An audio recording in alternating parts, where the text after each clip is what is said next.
Hey guys, welcome back to the Workplace Apprenticeship 10 videos. This is lesson 3 from chapter 1, and this one here is all about setting a price.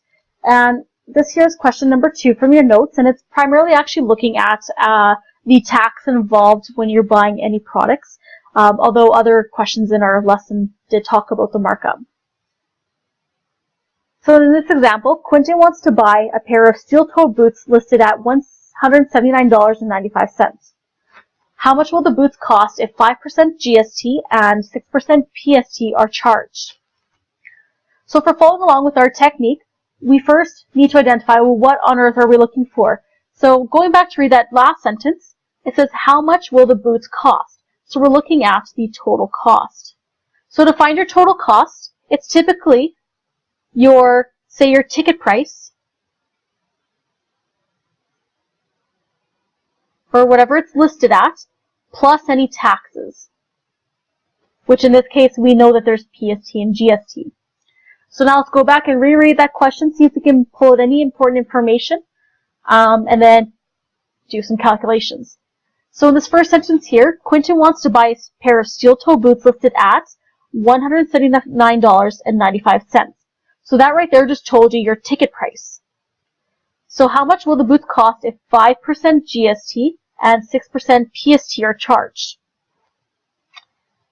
So here we actually don't have an actual value for our taxes. They just give you 2 percentages, but there's no dollar amount. So we actually need to calculate that dollar amount first. So our first step here, and this question you can do in 2 different ways, and I'm just going to show you one. And in this case here, I'm going to combine the PST and GST in terms of the percentages, and then actually find the dollar amount later on. Just because I think I can add 5 and 6, where it'll be a little bit more harder to do the 5% of $179.95 and then 6% of $179.95. So my first step is we're going to find your total tax.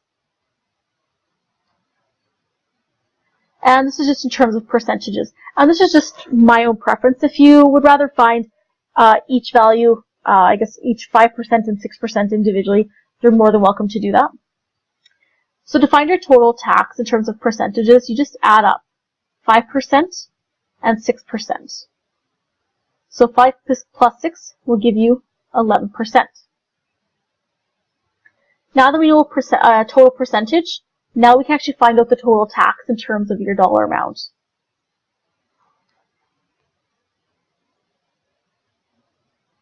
So to find that, you're finding 11% of your ticket price. So your first step here, before you actually do any other calculations, you first need to put your percentage into a decimal.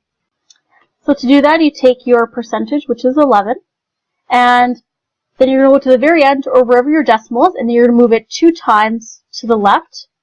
Or if you want the more mathematical way of thinking about this, you just divide by 100. So where you see my arrow, you're going to put a decimal point, and then you put a 0 to the left of it. And then that is your percentage as a decimal. So now we're going to find our total tax in terms of dollar amount. So you take your ticket price, and then times it by your percentage, or your percentage as a decimal. So that is $179.95, and times that by your percent as a decimal, which we found was 0.11.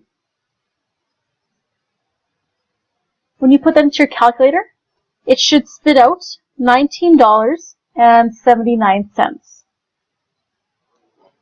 So in total on your boots, it should cost an extra $19.79.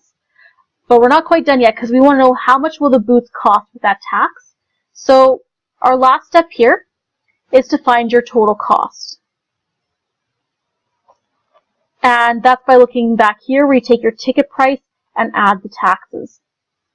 So you take your ticket price, which was $179.95, and add $19.79.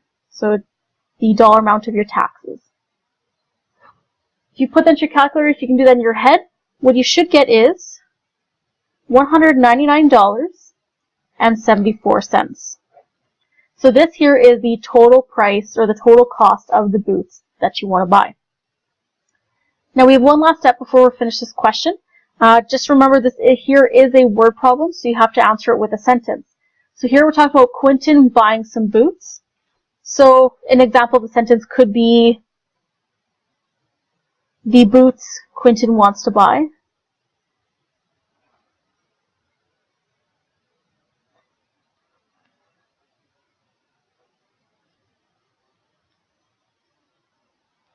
Will cost him